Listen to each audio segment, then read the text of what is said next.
we're going to talk about the Cantor set. But first, let's review a few ideas from before. Recall that given a set A, the power set is the set of all subsets of A. Cantor proved in 1891 that for any set A, the set of subsets has strictly greater cardinality than A itself.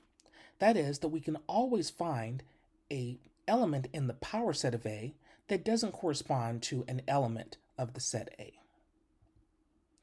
Cantor also proved, but earlier in 1874, that the set of real numbers is an uncountable set. That is, the cardinality of R is strictly greater than the cardinality of N, the natural numbers. Let me review how this proof goes. We're going to show that there is a one-to-one correspondence between the real numbers R and the power set of the natural numbers. First, we observe that there is a one-to-one map from the real numbers to the open interval from 0 to 1. We can simply do this by looking at the exponential map. Second, we observe that there is essentially a one-to-one map from the open interval 0 to 1 to the collection of sequences of zeros and ones. We actually find this by looking at what's called a Diatic Representation. We just simply write the number y between 0 and 1 in terms of powers of 2. As a caveat, this is not quite one-to-one as stated. I'll recommend that you go to the Wikipedia page you see here on your screen for more details. And finally, we observe that there is a one-to-one map from this collection of sequences of zeros and ones to the power set of the natural numbers. Essentially, by looking at a sequence of zeros and ones, whenever we see a 1, we take that index n and we place that into our set A, which is the subset of the set of natural numbers. This composition, now putting together all three of these maps, is our desired one-to-one map. Today we're going to talk about another idea that Georg Cantor had. As we've seen so far, the German mathematician Georg Cantor was very interested in properties of the real numbers.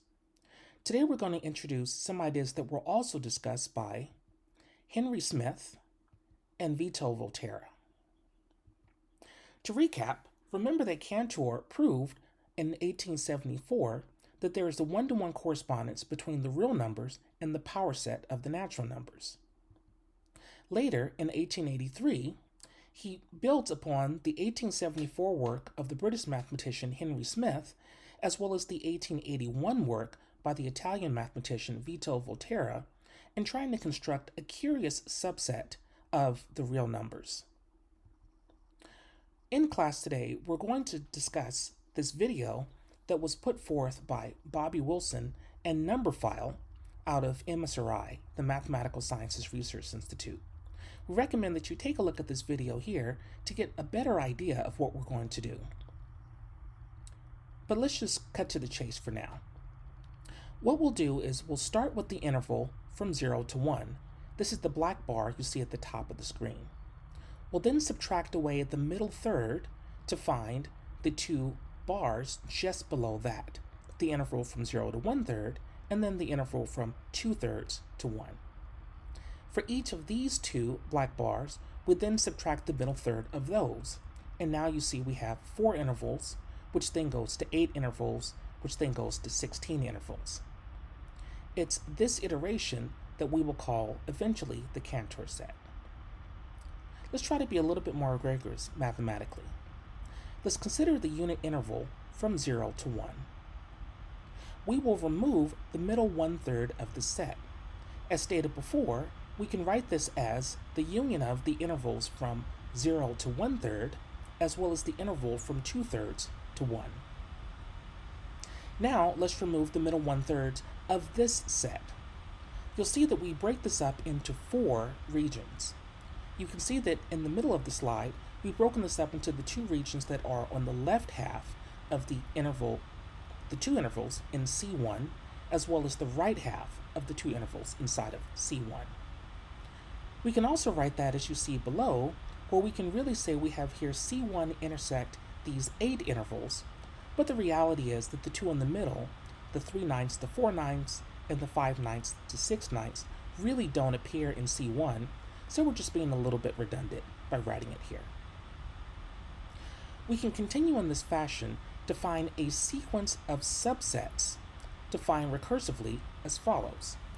You'll see that now we can define Cn plus 1 in terms of Cn, but we're going to only take a look at certain regions where we've removed the middle 1/3. We claim that we have the following limit. Here, we can take a look at the intersection. Really, the reality is this is just the limit as we increase n without bound. And we'll see that we can actually express the elements in this set as having what are called ternary expansions. Here, instead of looking at things in terms of powers of 2, as we did before, now we can look at things in terms of powers of 3. The difference here is that the numerators only involve the integers 0 and 2. We're also going to prove that this set here is an uncountable set. Let's focus on proving the first statement. We'll do so by induction. Essentially, we're going to prove that for every non-negative integer n, Cn, as above, will be equal to the Dn that you see here on your screen. The idea for Dn is that we're trying to look at the elements x between 0 and 1, and we'd like to try to write it as a partial expansion of powers of 3, but we may have some remainder r sub n left over. Let's first take a look at the base case. Well, since C0 is just the closed interval from 0 to 1, the definition of D0 is essentially the same thing. It's just this remainder that's between 0 and 1. So let's assume our inductive hypothesis, that these two sets are equal for some non-negative integer m. We'll now take a look at the next case, when n equals m plus 1. Let's choose an element from our set C sub n, and let's try to clear off denominators, so to say, by multiplying by a power of 3. If we have 3 to the n times x, then we know that we can express this as an integer plus some remainder. This integer we'll write as capital N sub n, which we know has to be between 0 and 3 to the n, because of course x is between 0 and 1. And we'll have some remainder epsilon sub n, that's just between 0 and 1. By looking at the integer capital N sub n, we can actually find integers a sub k equal to either 0, 1, or 2 to express capital N base 3. Now upon dividing through by 3 to the n, we have an expression here for x, where the epsilon sub n now becomes this remainder r sub n, and if we group the remainder with the term just before it in the expansion for x, we have the previous remainder r sub m, which is just a sub n divided by 3 to the n plus r sub n. You'll notice that the remainders satisfy the properties that we want. R sub n is between 0 and 1 over 3 to the n, whereas r sub m is between 0 and 1 over 3 to the m. Each x is an element of C sub n by choice, and we know that C sub n is contained in C sub m. This is by our recursive definition of C sub n. But our inductive hypothesis states that C sub m is equal to D sub m. So by looking at these numbers a1, a2 through a sub m, we see that each of these a sub k's must be either 0 or 2. That is, they cannot be equal to 1. So it suffices to prove that the last one, a sub n, is also either 0 or 2. That is, a sub n cannot be 1. Let's take a look at this union, which you'll recall is part of our recursive definition for C sub n. By clearing off this denominator, 3 to the n, then we see that 3 to the n times x falls into one of two categories, depending upon this integer k.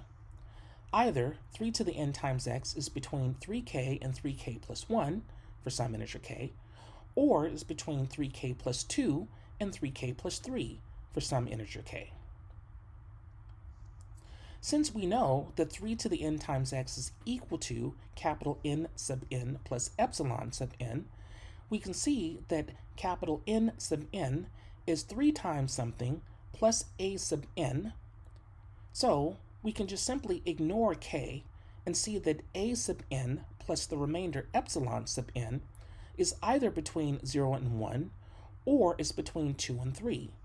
Notice that it is not between 1 and 2.